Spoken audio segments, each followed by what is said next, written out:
اعوذ باللہ من الشیطان الرجیم بسم اللہ الرحمن الرحیم۔ دوستو، امید ہے کہ آپ خیریت سے ہوں گے۔ آج 12 ربیع الاول ہے۔ اسی دن کی مناسبت سے میں چاہتا ہوں کہ آپ لوگوں کے ساتھ حضرت محمد مصطفیٰ صلی اللہ علیہ وسلم کے سیاسی افکار، ان کی سیاست، ان کی سیاسی فلسفی پہ ہم ڈسکشن کریں۔ جب یہ کوشچن پیدا ہوتا ہے، زیادہ تر لوگ یہ پوچھتے ہیں کہ حضور پاک صلی اللہ علیہ وسلم تو ایک پیغمبر تھے، نبی تھے، تو کس طرح ایک فلاسفر ہو سکتے ہیں؟ جب میں نے یہ پوسٹ کیا تو بہت سارے لوگوں نے مجھ سے پوچھا کہ حضور پاک صلی اللہ علیہ وسلم ایک پولیٹیکل فلاسفر کس طرح ہے؟ وہ تو ایک پیغمبر تھے، وہ تو ایک روحانیت شخصیت تھے۔ فرسٹ آف آل اس بات کی میں وضاحت چاہتا ہوں، پولیٹکس، سیاست جس کو ہم کہتے ہیں، اس کا بنیادی مقصد معاشرے کے اندر، معاشرے کے تمام جو برائیاں ہیں ان پہ قابو پانا، معاشرے کو ایک ڈائریکشن دینا ہے۔ ہم اگر سیاست پولیٹکس کی بیس پہ ہم تھوڑا بیک میں جائے، یونان میں جائے، تو یونان میں جب وزڈم کا دور تھا، جب سقراط، افلاطون، ارسطو جیسے بہت بڑے بڑے فلاسفر پیدا ہوئے جنہوں نے سیاست کے بنیاد کو، پولیٹکس کے بنیاد کو، فاؤنڈیشن انہوں نے رکھی، تو وہ لوگ اس ٹائم یہ اس چیز پہ ریسرچ کر رہے تھے کہ سوسائٹی کو، معاشرے کو کس طریقے سے ایول سے، برائیوں سے پاک کیا جائے، کیونکہ سیاست بنیادی طور پر ایک میکینزم ہے، ایک عمل ہے جس کے ذریعے سے ہم حکومت کے لیے ایک ورکنگ کلاس کو تیار کرتے ہیں۔ سیاست کا مطلب ہرگز یہ نہیں جو آج کے دور میں ہیں۔ سیاست جھوٹ فریب کا نام نہیں۔ سیاست عوام کی فلاح، عوام کی بہبود، عوام کی ترقی کے بارے میں سوچنا ہے۔ تو حضور پاک صلی اللہ علیہ وسلم کو اللہ نے بحیثیت پیغمبر جب بھیجا تو حضرت محمد مصطفیٰ صلی اللہ علیہ وسلم کا کام یہ بھی تھا، ایک روحانی شخصیت ہونے کے ناطے، تبلیغی ہونے کے ناطے، آپ صلی اللہ علیہ وسلم کے یہ بھی دی کہ آپ معاشرے کو پاک و صاف کرتے، آپ معاشرے کو نظام آپ صلی اللہ علیہ وسلم نے دیا۔ حضور پاک صلی اللہ علیہ وسلم نے بیک وقت معاشرے کو اکانومی کا سسٹم دیا، سیاست کا نظام دیا، آپ صلی اللہ علیہ وسلم نے معاشرتی نظام دیا، قانون کا نظام دیا۔ تو حضور پاک صلی اللہ علیہ وسلم بحیثیت ایک پولیٹیکل فلاسفر، ایک پولیٹیکل دانشور بھی تھے۔ ہم حضور پاک صلی اللہ علیہ وسلم کے زندگی کو اگر ہم پڑھ لیں، 23 سال، ٹوٹل 36 ایئر ہے، 40 سال نبوت سے پہلے کی دور اور 23 سال نبوت کی بعد، اور ان میں سے 13 سال مکی زندگی ہے۔ مکہ کے اندر سرکمٹانسز، حالات کچھ اور تھے، اور پھر اس کے بعد ہجرت کر کے مدنی زندگی کے 10 سال کچھ اور ہے، ان کے کنٹیکس کچھ اور ہیں۔ تو حضور پاک صلی اللہ علیہ وسلم ہمیں آپ صلی اللہ علیہ وسلم کی زندگی سے، حضور پاک صلی اللہ علیہ وسلم نے جو درس دی، حضور پاک صلی اللہ علیہ وسلم نے جو مثالیں قائم کی، آج پوری دنیا کے لیے، پوری پولیٹیکل سسٹم کے لیے ایک مثال ہے۔ حضور پاک صلی اللہ علیہ وسلم نے 13 سال تک مکہ میں مصیبتیں، تکالیف برداشت کی۔ حضور پاک صلی اللہ علیہ وسلم نے کوشش کی کہ ایک ایسی گروپ کو، ٹیم کو بنا جائے، جب تک سیاست میں آپ کے ایک مینیفیسٹو، آپ کا ایک پروگرام ہو، اس پروگرام اور مینیفیسٹو کے برابر ان کی مینٹیلیٹی کے حامل گروپ اگر آپ کے پاس نہ ہو تو آپ تبدیلی نہیں لا سکتے، آپ اپنے سسٹم کو امپلیمنٹ نہیں کر سکتے ہو۔ ان کی ایگزیکیوشن کے لیے آپ کو ایک ٹیم چاہیے، ٹیم ورک چاہیے۔ حضور صلی اللہ علیہ وسلم نے 13 سال مکہ میں مصائب برداشت کی، تکلیف برداشت کی۔ آپ صلی اللہ علیہ وسلم نے ایک ٹیم بنانے کی کوشش کی، ایسی ٹیم بنائی، پھر بھی اقلیت میں تھے، چونکہ ایک سٹیٹ کے لیے آپ کو 3 امپورٹنٹ چیزیں چاہیے۔ نمبر فرسٹ، ایک لینڈ، ایک ٹیریٹری چاہیے، ایک زمین چاہیے، آپ کو اس کے اندر رہنے والے لوگ چاہیے، اور تھرڈ جو چیز ہے وہ آپ کو چاہیے اس کے اندر ساورنٹی چاہیے, اس کے اندر آپ کی خود مختاری چاہیے, آپ کے اندر اس کے اندر آپ کو چاہیے کہ آپ اپنے لا کو امپلیمنٹ کر سکے. حضور صلی اللہ علیہ وسلم نے 13 سال تک اس مکی زندگی میں ایک ٹیم کو پریپیئر کیا, ایک ٹیم کو تیار کیا, اور پھر جب ہجرت کرتے ہیں مدینے کی طرف تو آپ دیکھتے ہیں کہ حضور پاک صلی اللہ علیہ وسلم نے دنیا کا ایسا نظام تشکیل دیا, ایک جامع نظام جو کہ بطور ایک پولیٹیکل وزڈم کی بات اس کو ہم کہہ سکتے ہیں. حضور صلی اللہ علیہ وسلم نے مکہ سے جو لوگ آئے تھے, مہاجر تھے, مدینے کے انصار تھے. اب دیکھو کس طریقے سے سوشل گیدرنگ کی بات ہوتی ہے, سوشل ایڈجسٹمنٹ کی بات ہے, کس طریقے سے ہم آہنگی کی بات ہو رہی ہے. یہ بہت امپورٹنٹ فیکٹر ہے. حضور پاک صلی اللہ علیہ وسلم نے مکہ کے مہاجر بے سر و سامان لوگ تھے, ان کے پاس جابز نہیں, ان کے پاس اکانومی نہیں, سامان نہیں, اور مدینے کے لوگ جو تھے انصار تھے. آپ صلی اللہ علیہ وسلم نے باہمی بھائی چارے کی فضا قائم کر دی, ایک مکی کو مدنی کا بھائی بھائی بنا دیا. یہ وہ نظام ہے, یہ وہ ریفارم سسٹم ہے, یہ وہ فلسافیکل وزڈم ہے جس کی بنیاد پر ہم دیکھتے ہیں کہ مکی اور مدنی آپس میں یک ہو گئے, یکجاں ہو گئے. اور ریزلٹ کیا نکلا کہ مدینے کے اندر جب مسلمان جو ہجرت کر کے آئے تھے اور جو لوکل تھے ان میں بھائی چارے کی فضا قائم ہو گئی, اکنامکلی سرکولیشن آف ویلتھ شروع ہو گئی, ایک دوسرے کی سپورٹ دی, اور وہ غربت اور وہ بے روزگاری تنگ دستی کی فضا ختم ہو گئی. حضور صلی اللہ علیہ وسلم نے کسی کو زبردستی یہ نہیں کہا کہ آپ جا کے فلاں کی مدد کریں, بلکہ حضور صلی اللہ علیہ وسلم نے پریکٹیکلی دنیا کو شو کیا.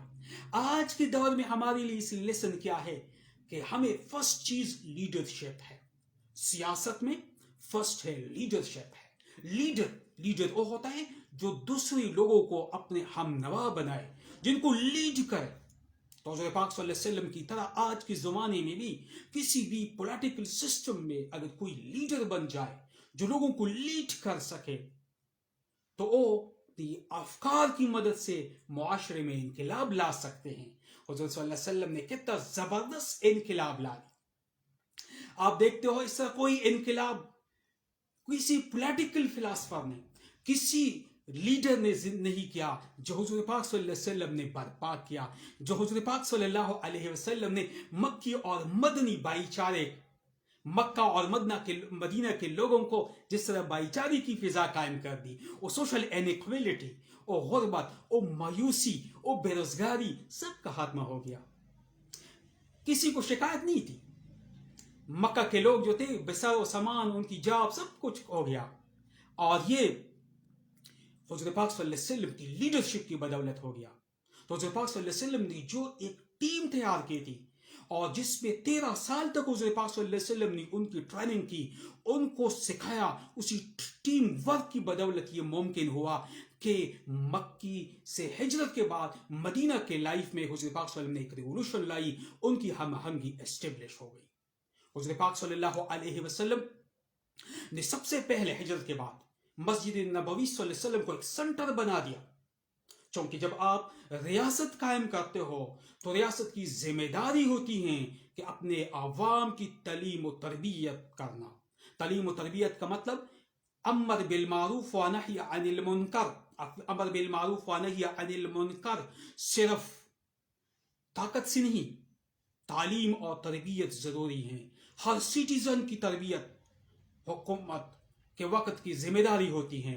حضور صلی اللہ علیہ وسلم نے مسجد نبوی کے اندر اس کو سنٹر بنا کے اصحاب صفا وہاں پہ سنٹر اسٹیبلش کی, جہاں پہ لوگ فارن لینگویجز بھی سیکھتے تھے سفارتکاری کے لیے, ڈپلومیسی کے لیے.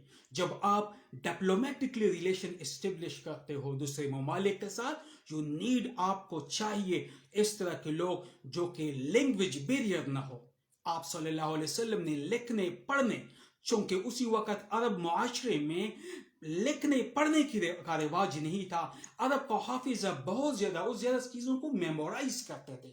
تو حضور پاک صلی اللہ علیہ وسلم نے مسجد صفا کے اندر وزڈم کلاس تیار کی، حضور پاک صلی اللہ علیہ وسلم کی لیڈرشپ کی بدولت کی ممکن ہوا کہ حضور پاک صلی اللہ علیہ وسلم نے مدینہ ریاست کے اندر اپنی شہریوں کی تعلیم اور تربیت کا بھی اہتمام کیا۔ حضور پاک صلی اللہ علیہ وسلم نے جو میثاق مدینہ جس کو کہتے ہیں، وہ جو میثاق ہے جس کے ذریعے سے آپ صلی اللہ علیہ وسلم نے ریاست قائم کی، سٹی اسٹیٹ کو قائم کیا۔ گریک میں سٹی اسٹیٹ کا کانسیپٹ تھا، حضور پاک صلی اللہ علیہ وسلم نے مدینہ میں سٹی اسٹیٹ قائم۔ اس مدینہ اسٹیٹ کا مقصد باہر فارن اٹیک سے اپنے شہر کو، اپنے علاقے کو محفوظ بنانا ہے، اور سیکنڈلی انٹرنلی ملک کے اندر لوگوں کی بہبود، لوگوں کی فلاح، یہ اسٹیٹ کی ذمہ داری بنتی ہے۔ تو حضور پاک صلی اللہ علیہ وسلم نے بطور ایک پولیٹیکل فلاسفر کے، ایک پولیٹیکل مفکر، ایک پولیٹیکل دانشور کے، حضور پاک صلی اللہ علیہ وسلم نے میثاق مدینہ جب سائن کی، حضور پاک صلی اللہ علیہ وسلم نے اس کے ذریعے سے تمام تفریقات، یہود، مسلم، اس سوسائٹی میں جتنے بھی لوگ تھے، سب کو ایک سٹیزن، کسی مذہب کی بنیاد پر نہیں، سٹیزن شپ دی انہوں نے، اسی ٹیریٹری کی بنیاد پر دی، اور ہر سٹیزن کی رسپانسبلٹی رہی کہ وہ فارن اٹیک سے، باہر کے خطرات سے اپنے اسٹیٹ کو، مدینہ کو پروٹیکشن کریں گے، اور انٹرنلی سوسائٹی کے اندر ویلفیئر اسٹیٹ اسٹیبلشمنٹ کے حوالے سے ہر اسٹیپ لیں گے۔ اور اسلام میں بنیادی بات جو ہے عدل اور احسان کی بات ہے، جسٹس کی بات ہے، اور ہیومن پروگریس، دو چیزیں بہت امپورٹنٹ ہیں۔ کسی بھی اسلامی ملک میں اگر ہم دیکھتے ہیں تو فرسٹ چیز ہے سوشل جسٹس ہے۔ فرسٹ چیز، اگر آپ جسٹس کو اسٹیبلش نہیں کر سکتے، اگر آپ مساوات نہیں کر سکتے، اگر آپ امیر اور غریب کے لیے ایک قانون نہیں بنا سکتے ہیں، اگر آپ غریب کو کسی اور طریقے سے ٹریٹ کرتے ہو اور امیر کو کسی اور طریقے سے ٹریٹ کرتے ہو، تو آپ سوشل جسٹس اسٹیبلش نہیں کر سکتے ہو۔ جس معاشرے میں سوشل جسٹس نہیں ہوتی ہے، وہ معاشرہ دیرپا نہیں ہے۔ تو حضور پاک صلی اللہ علیہ وسلم نے ریاست مدینہ کے اندر مین فوکس دی عدل، جسٹس کے اوپر، سوشل جسٹس کی۔ حضور پاک صلی اللہ علیہ وسلم نے اسی مثالیں قائم کی رہتی دنیا تک۔ پولیٹیکل فلاسفر، میں آپ کو یہ بتاؤں، 100 جو اس کا مصنف ہے، جنہوں نے دنیا کے 100 انٹلیکچوئل 100 لوگوں کی بات کی ہے، وہ خود لکھتا ہے کہ حضور پاک صلی اللہ علیہ وسلم بیک وقت مذہب لیڈر ہونے کے ساتھ ساتھ ایک سیاسی لیڈر بھی تھے۔ ان کے اندر ان کی سیاسی اور مذہبی افکار کی بدولت حضور پاک صلی اللہ علیہ وسلم دنیا کے 100 آدمیوں میں سے ٹاپ پہ ٹھہرے، اور یہ حضور پاک صلی اللہ علیہ وسلم کی لیڈرشپ کا کمال ہے۔ اور اس بیس پہ ہم کہہ سکتے ہیں حضور پاک صلی اللہ علیہ وسلم نے جو ماڈل ہمیں دیا ریاست مدینہ کا، جو نظام دیا، سوشل جسٹس کی جو بات کی، حضور پاک صلی اللہ علیہ وسلم نے جو ہیومن پروگریس کی بات کی، جس طریقے سے مسجد نبوی میں حضور پاک صلی اللہ علیہ وسلم نے اصحاب صفا کا جو انتظام کر رکھا تھا، جس کے ذریعے سے انٹلیکچوئل ڈیولپمنٹ کی، جس طریقے سے ہیومن، جس کی بیس پہ ہم کہہ سکتے ہیں کہ حضور پاک صلی اللہ علیہ وسلم نے وہ ماڈل دنیا کو دیا جو رہتی دنیا تک ہمارے لیے مشعل راہ ہے۔ حضور پاک صلی اللہ علیہ وسلم نے احتساب کا نظام بھی کیا، کیونکہ یہ بھی کسی اسٹیٹ کے لیے، جب آپ ایک اسٹیٹ کو اسٹیبلش کرتے ہو تو یو نیڈ ٹرانسپیرنسی چاہیے۔ جب تک ٹرانسپیرنسی نہ ہو، جب تک آپ اس کے اندر تمام لوگوں کو جب ٹرانسپیرنسی اور میرٹ کا خیال نہ رکھے تو اسٹیٹ ہمیشہ کے لیے آپ اس کو نہیں چلا سکتے، بہت ساری ریزسٹنس ہو سکتی ہے۔ تو حضور پاک صلی اللہ علیہ وسلم نے میرٹ کا بھی خیال رکھا۔ حضور پاک صلی اللہ علیہ وسلم کے دور میں ریاست مدینہ کی ایکسپینشن ہو گئی اور یمن اور حجاز کا علاقہ شامل ہو گیا۔ تو حضور پاک صلی اللہ علیہ وسلم نے وہاں پہ گورنر کی اپوائنٹمنٹس کی۔ گورنر کو حضور پاک صلی اللہ علیہ وسلم نے جب اپوائنٹمنٹ کی، میرٹ کی بنیاد پر کی۔ اگر کسی نے خود خواہش کا اظہار کیا تو حضور پاک صلی اللہ علیہ وسلم نے کبھی ان کو رد کیا، ان کو ریجیکٹ کیا گیا۔ آج کے دور میں ہم دیکھتے ہیں ہر بندہ کوشش کرتا ہے کہ مجھے